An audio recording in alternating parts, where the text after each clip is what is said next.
My favorite area was Macau, which is about an hour boat ride away from Hong Kong. And it's super cool because you take these like turbo boats and they don't touch the water. Like they have like these poles that go down into the water and it's almost like an airplane, and they fly. They go so fast. And so you just clear that distance like really fast. And it's super smooth too. They were super awesome, and it was always really exciting getting dropped off there. And I got to ride them a lot because of visa problems. You have to go back and forth from Hong Kong to Macau every so often. And sometimes it was kind of frightening because there were times when they would send you on your own, like with no companion.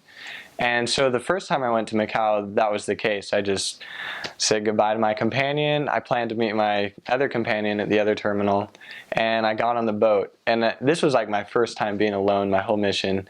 And so I was just super weirded out. And so I thought of a plan. I found the guy who looked most like a missionary and just stuck with him the whole time.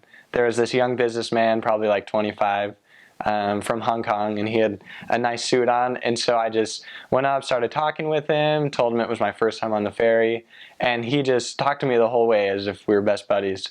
And so that was really cool. And at the end I gave him a pamphlet and a little bit about the church, and he said he'd look up the church when he was back in Hong Kong. And so that was just a cool missionary experience that I got on the turbojet. And then there was another time when I was just doing a round from Macau to Hong Kong and back to get my visa renewed. And I sat next to this really sweet guy that was from mainland China. And he just started talking, and you have a full hour, so it's plenty of time to cover, a discussion or just talk or whatever you feel like doing. And at first he just told me all about his family, about how his company is growing and how he's super excited for it.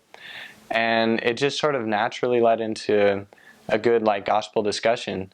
And he had this this paper and a pen, and I ended up pretty much drawing out the whole plan of salvation for him, and just bearing my testimony that there's really a purpose to this life, and that he can rely on God in helping him in his family affairs and with his business. And it was just a really uplifting experience.